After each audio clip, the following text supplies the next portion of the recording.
सच्चे मन से भगवान श्री सत्यनारायण का व्रत करने, पूजा करने और कथा सुनने से निश्चित ही लाभ मिलता है। अगर आप भगवान सत्यनारायण का व्रत और पूजा करना चाहते हैं तो इसे आप कभी भी कर सकते हैं, लेकिन अगर आप इसे पूर्णिमा के दिन, संक्रांति के या फिर गुरुवार के दिन करते हैं तो बहुत सर्वोत्तम माना जाता है। व्रत के दिन आप स्नान करके पवित्र हो जाएं। अपने मंदिर में आसन पर बैठकर भगवान गणेश, माँ गौरी, वरुण देवता, विष्णु भगवान आदि समस्त इष्ट देवी देवताओं का ध्यान करके उनकी पूजा करें और यह संकल्प करें कि मैं सदा श्री सत्यनारायण भगवान की पूजा और कथा सुना करूंगी या सुना करूंगा। इसके साथ ही हाथ में फूल लेकर भगवान सत्यनारायण का ध्यान कीजिए।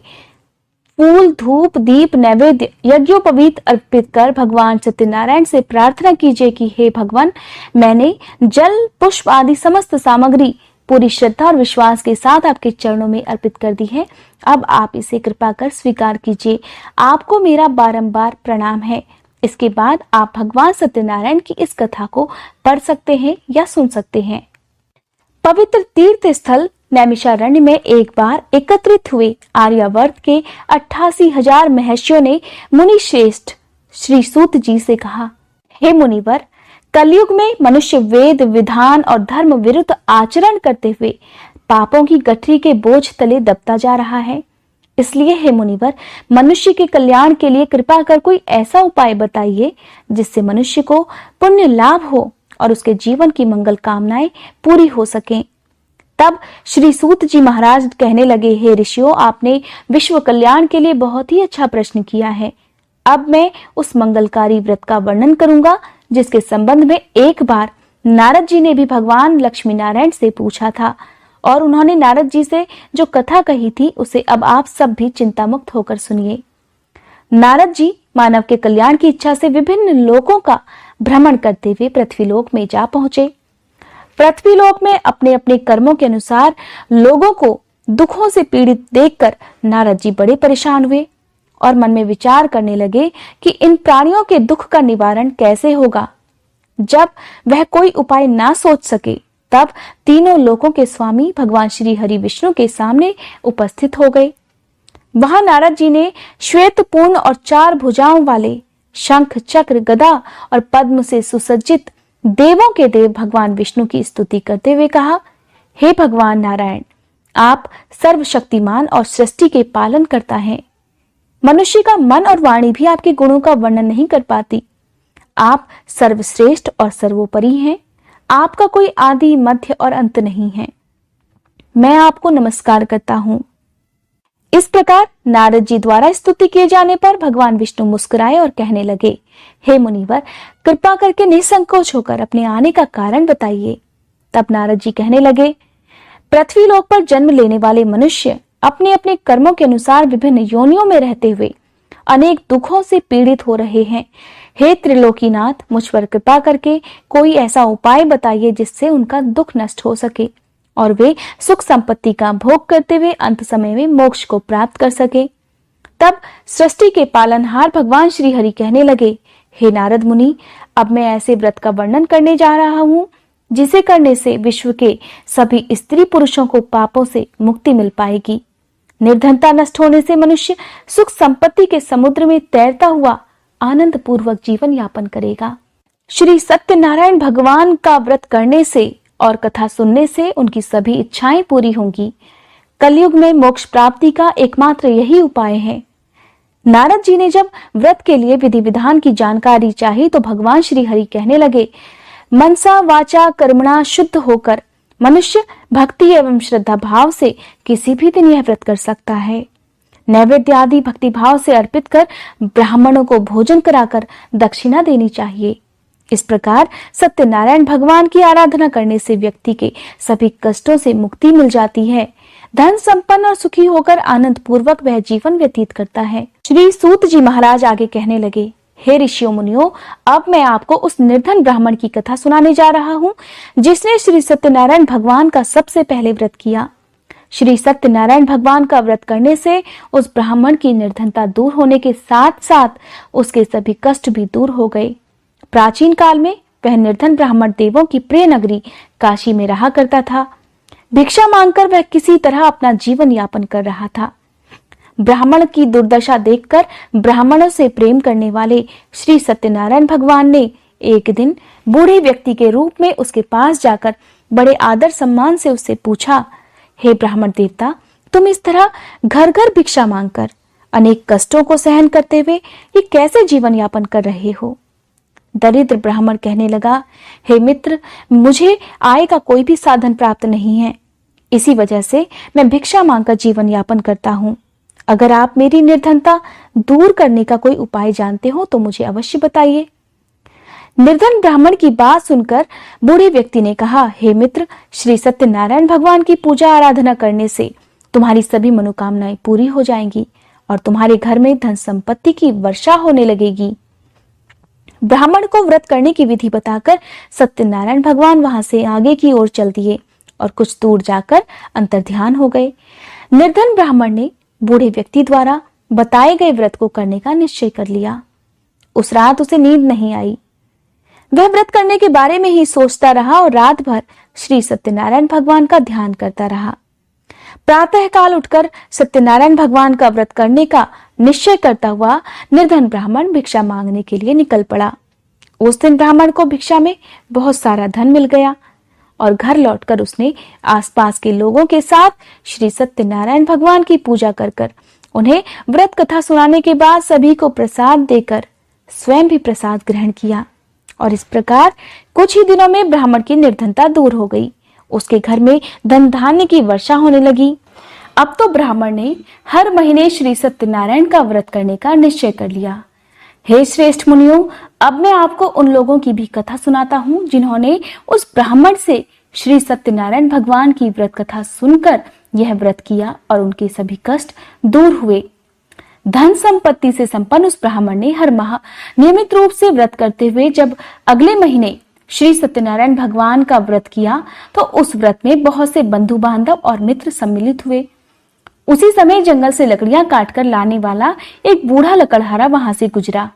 उसे बड़ी तेज प्यास लग रही थी, इसलिए जल पीने की इच्छा से बूढ़े लकड़हारे ने लकड़ियों के गट्ठर को जमीन पर रखा और घर के आंगन में पहुंचकर उस ब्राह्मण से पूछा, हे ब्राह्मण देवता, आप इस समय किसका पूजन कर रहे हैं? इस व्रत को करने से क्या लाभ होता है? कृपा करके मुझे सब बातें बताइए। बूढ़े लकड़हारे की बात सुनकर उस ब्राह्मण ने उसे सब बातें बता दी। लकड़हारा बड़ा प्रसन्न हुआ और उसने भी मन ही मन भगवान सत्यनारायण का व्रत करने का निश्चय कर लिया। चलते हुए लकड़हारे ने सोचा कि आज लकड़ियां बेचने से जो धन मिलेगा उस धन से मैं श्री सत्यनारायण भगवान की पूजा करूंगा। ऐसा विचार करने से उस दिन लकड़हारे को लकड़ियों के अधिक रुपए मिले। तब लकड़हारे ने उन रुपयों से केले, घी, दूध, दही, गेहूं का आटा और शक्कर खरीदा। घर लौटकर लकड़हारे ने देवों की प्रिय काशी नगरी में श्री सत्यनारायण भगवान की पूजा की। उस पूजा में उसके परिवार के और आसपास के लोग भी सम्मिलित हुए। श्री सत्यनारायण भगवान की पूजा और व्रत कथा सुनने के बाद लकड़हारे ने प्रसाद बांटकर स्वयं भी प्रसाद ग्रहण किया। सत्यनारायण भगवान की कृपा से लकड़हारे के घर में धन धान्य की वर्षा होने लगी। उसकी निर्धनता दूर हो गई और सभी सुखों को भोग कर वह लकड़हारा अंत में वैकुंठ धाम को चला गया। श्री सूत जी बोले, हे ऋषियों मुनियों, अब मैं आपको आगे की कथा सुनाता हूँ। प्राचीन समय में कनकपुर में उल्कामुख नाम का एक बुद्धिमान और सत्यवादी राजा राज्य करता था। वह रोज मंदिर में जाकर श्री सत्यनारायण भगवान की पूजा करता था और निर्धनों को खूब अन्न, वस्त्र और धन का दान दिया करता था। उसकी पत्नी सुभद्रा बहुत ही सुशील थी। वे दोनों पति पत्नी हर महीने श्री सत्यनारायण भगवान का व्रत किया करते थे। श्री सत्यनारायण भगवान की कृपा से उनके महल में धन संपत्ति के भंडारे भरे रहते थे। उनकी सारी प्रजा बहुत आनंद से जीवन यापन कर रही थी। एक बार राजा और रानी बहुत से लोगों के साथ जब भद्रशिला नदी के किनारे श्री सत्यनारायण भगवान की पूजा कर रहे थे, तब नदी के किनारे एक बड़ी सी नौका आकर ठहरी। उस नौका में एक धनी व्यापारी यात्रा कर रहा था। वह बहुत सा धन कमाकर अपने नगर लौट रहा था। उसका सारा धन उस नाव में ही रखा हुआ था। नाव से उतरकर व्यापारी राजा के पास पहुंचा। राजा को पूजा करता देखकर उसने पूछा, हे राजन, आप इन सब लोगों के साथ मिलकर किसकी पूजा कर रहे हैं? इस पूजा को करने से क्या लाभ होता है। तब राजा ने उसे भगवान सत्यनारायण की महिमा और उसके व्रत का लाभ बताया।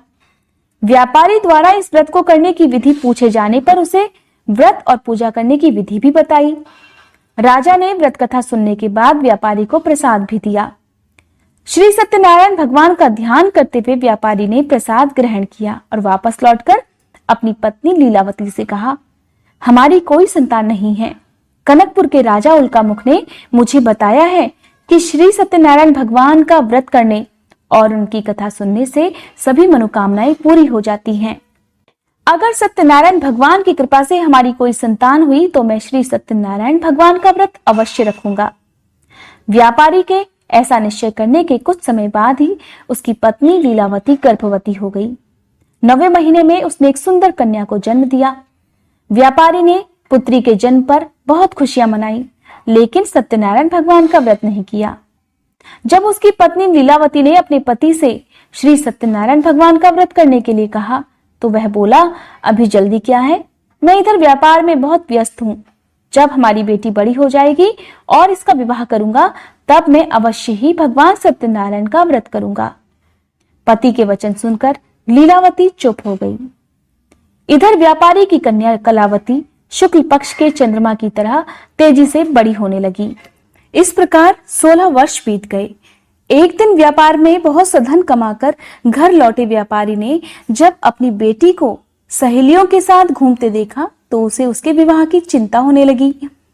व्यापारी ने कलावती के लिए सुयोग्य वर ढूंढने के लिए अपने सेवकों को दूर दूर के नगरों में भेज दिया। व्यापारी के सेवक कंचनपुर नाम के एक नगर में जा पहुंचे। उस नगर में उन्होंने एक वणिक पुत्र को देखा। वणिक का बेटा सुंदर और गुणवान था। सेवकों ने वापस लौटकर व्यापारी को उस वणिक के बेटे के बारे में बताया। व्यापारी उस सुंदर लड़के को देखकर बहुत प्रसन्न हुआ और कलावती का विवाह धूमधाम से उसके साथ कर दिया। दहेज में उसने वणिक पुत्र को बहुत सारा धन भी दिया। कलावती का विवाह भी हो गया, लेकिन व्यापारी ने श्री सत्यनारायण भगवान का व्रत नहीं किया। तब लीलावती ने फिर से अपने पति से कहा, हे नाथ, आपने कलावती के विवाह पर श्री सत्यनारायण भगवान का व्रत करने का निश्चय किया था, अब तो आपको व्रत कर लेना चाहिए। पत्नी की बात सुनकर व्यापारी कहने लगा, अभी तो मैं अपने दामाद के साथ व्यापार करने के लिए जा रहा हूँ। व्यापार से लौटने पर श्री सत्यनारायण भगवान का व्रत और पूजा अवश्य करूंगा। ऐसा कहकर व्यापारी ने कई नावों में अपना सामान भरा और अपने दामाद और सेवकों के साथ व्यापार करने के लिए निकल पड़ा। व्यापारी द्वारा बार बार व्रत का निश्चय करने और फिर व्रत न करने से सत्यनारायण भगवान क्रोधित हो गए और व्यापारी को दंड देने का निश्चय कर लिया। व्यापारी अपने दामाद के साथ रत्नसारपुर में पहुंचकर व्यापार करने लगा। एक दिन कुछ चोर महल में चोरी कर भाग रहे थे। सैनिक उनका पीछा कर रहे थे। भागते हुए चोरों ने सैनिकों से बचने के लिए चोरी का सारा धन व्यापारी की नावों में छुपा दिया। खाली हाथ चोर आराम से भाग गए। चोरों का पीछा करते हुए सैनिक व्यापारी के पास पहुंचे। उन्होंने व्यापारी की नावों की तलाशी ली तो उन्हें राजा का चोरी किया गया सारा धन भी मिल गया। तब सैनिक व्यापारी और उसके दामाद को बंदी बनाकर राजा के पास ले गए। राजा ने उन दोनों को कारागार में डलवा दिया और उनका सारा धन भी ले लिया। श्री सत्यनारायण भगवान के प्रकोप से उधर लीलावती पर भी मुसीबतों का पहाड़ टूट पड़ा। उसके घर में चोरी हो गई और घर में खाने के लिए भी अनाज नहीं बचा। भूख प्यास से व्याकुल होकर व्यापारी की बेटी कलावती एक ब्राह्मण के घर गई। उस ब्राह्मण के घर में श्री सत्यनारायण भगवान की पूजा हो रही थी। तब उसने भी वहां बैठकर कथा सुनी और प्रसाद लिया। घर लौटकर कलावती ने सारी बात अपनी मां लीलावती को बताई। तब लीलावती ने सत्यनारायण भगवान का व्रत करने का निश्चय कर लिया। अगले ही दिन लीलावती ने अपने परिवार और आसपास के लोगों के साथ मिलकर श्री सत्यनारायण भगवान की पूजा की। पूजा करने के बाद सबको प्रसाद बांटकर स्वयं भी प्रसाद ग्रहण किया। लीलावती ने अपने पति और दामाद के घर लौटाने की मनोकामना से श्री सत्यनारायण भगवान का व्रत किया था। लीलावती के विधि पूर्वक व्रत करने और प्रसाद ग्रहण करने से श्री सत्यनारायण भगवान ने प्रसन्न होकर उनकी मनोकामना पूरी कर दी। उन्होंने राजा चंद्रकेतु को सपने में दर्शन देकर कहा, हे राजन, व्यापारी और उसका दामाद बिल्कुल निर्दोष हैं। सुबह उठते ही उन दोनों को आजाद कर दो। उन दोनों का सारा धन भी वापस लौटा देना। अगर तुमने ऐसा नहीं किया तो मैं तुम्हारा सारा वैभव नष्ट कर दूंगा। ऐसा कहकर श्री सत्यनारायण भगवान अंतर्ध्यान हो गए। प्रातःकाल उठते ही राजा चंद्रकेतु ने अपने मंत्रियों और राज्य ज्योतिषियों को रात के सपने की बात बताई और सबने व्यापारी और उसके दामाद को छोड़ देने के लिए कहा। तब राजा चंद्रकेतु ने तुरंत उस व्यापारी और उसके दामाद को छोड़ दिया और उनका सारा धन भी वापस कर दिया। इस प्रकार श्री सत्यनारायण भगवान की कृपा से व्यापारी और उसका दामाद दोनों खुशी खुशी अपने नगर की ओर चल दिए। तब श्री सूत जी महाराज आगे कहने लगे, उस व्यापारी ने अपने दामाद के साथ शुभ मुहूर्त में नावों द्वारा रत्नसारपुर से प्रस्थान किया।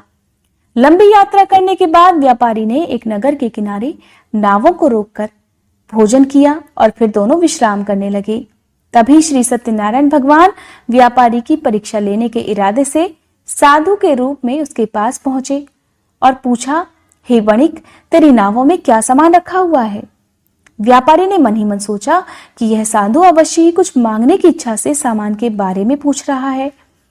यह सोचकर व्यापारी ने झूठ बोल दिया, हे साधु महाराज, मेरी नावों में तो बेल और पत्ते भरे हुए हैं। व्यापारी के झूठे वचन सुनकर सत्यनारायण भगवान ने क्रोधित होते हुए कहा, हे वैश्य, जो तुमने कहा है वही सत्य होगा। इतना कहकर साधु रूपधारी सत्यनारायण भगवान कुछ दूर जाकर अंतर्ध्यान हो गए। व्यापारी साधु को खाली हाथ लौटाकर बड़ा प्रसन्न हुआ। लेकिन जब व्यापारी ने अपनी नावों में धन की जगह बेल और पत्ते भरे हुए देखे तो वह जोर जोर से रोने लगा। मन ही मन अपने झूठ बोलने पर पश्चाताप भी करने लगा। रोते रोते व्यापारी बेहोश हो गया। कुछ देर बाद जब उसे होश आया तो वह फिर विलाप करने लगा। तब उसके दामाद ने कहा, यह सब साधु के श्राप के कारण हुआ है, इसलिए वही साधु इस विपत्ति से छुटकारा दिला सकते हैं। दामाद की बात सुनकर व्यापारी साधु की तलाश में चल पड़ा। कुछ देर ढूंढने पर सत्यनारायण भगवान मिल गए।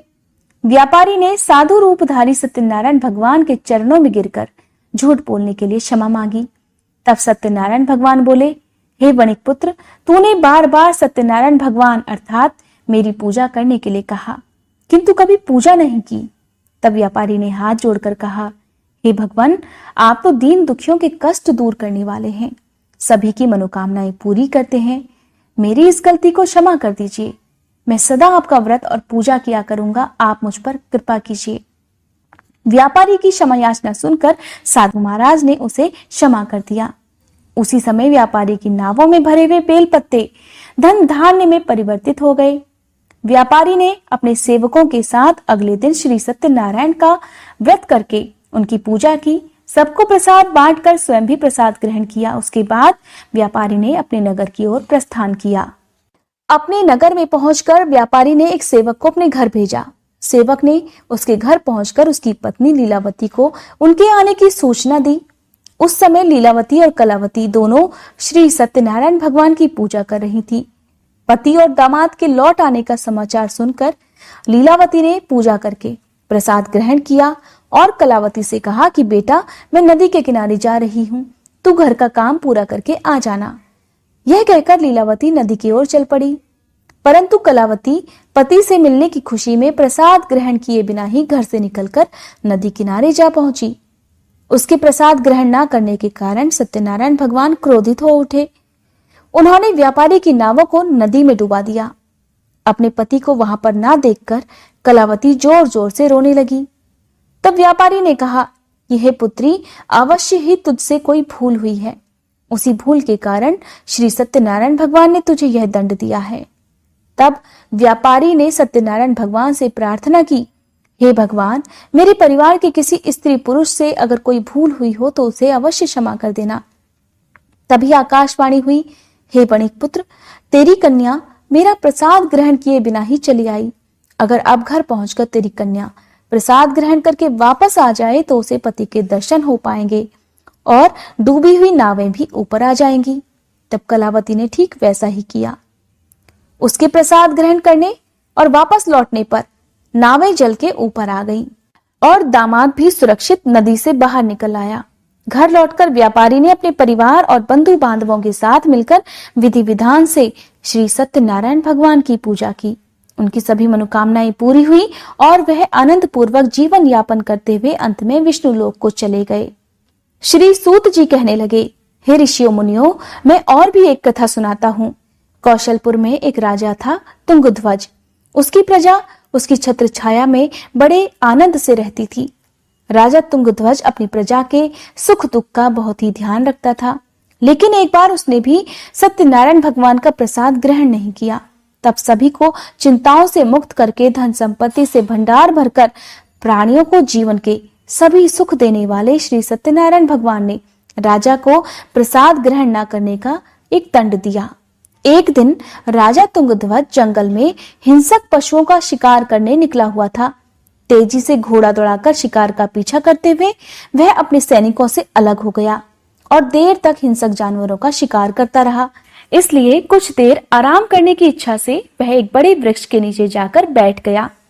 पास में ही कुछ चरवाहे श्री सत्यनारायण भगवान की पूजा कर रहे थे।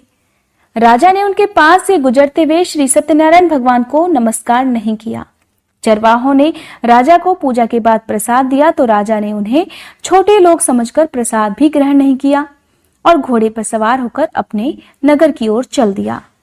राजा जब अपने नगर में पहुंचा तो देखा कि उसका सारा वैभव और धन संपत्ति आदि नष्ट हो गया है। श्री सत्यनारायण भगवान के प्रकोप से राजा निर्धन हो गया था। तब राज ज्योतिषी ने राजा से कहा, हे महाराज, आपसे अवश्य ही कोई भूल हुई है। अगर आप उस भूल का प्रायश्चित कर लें तो सब कुछ पहले जैसा हो जाएगा। राजा को तुरंत अपनी भूल का स्मरण हो आया। अतः मंदिर में जाकर राजा ने श्री सत्यनारायण भगवान से क्षमा मांगी और उनकी पूजा की। पूजा के बाद प्रसाद ग्रहण करने से श्री सत्यनारायण भगवान की कृपा से चमत्कार हो गया। राजा का खोया हुआ वैभव पुनः लौट आया। श्री सत्यनारायण भगवान की कृपा से जीवन के सभी सुखों को भोग कर अंत में राजा तुंगध्वज वैकुंठ धाम को गया और मोक्ष को प्राप्त किया। श्री सत्यनारायण भगवान के व्रत पूजन को जो भी मनुष्य करता है उसके सभी दुख, सभी चिंताएं नष्ट हो जाती हैं। उनके घर में धन धान्य के भंडारे भरे रहते हैं। निसंतानों को संतान की प्राप्ति होती है और सभी मनोकामनाओं को प्राप्त कर अंत में मोक्ष को प्राप्त कर सीधे वैकुंठ धाम को जाता है।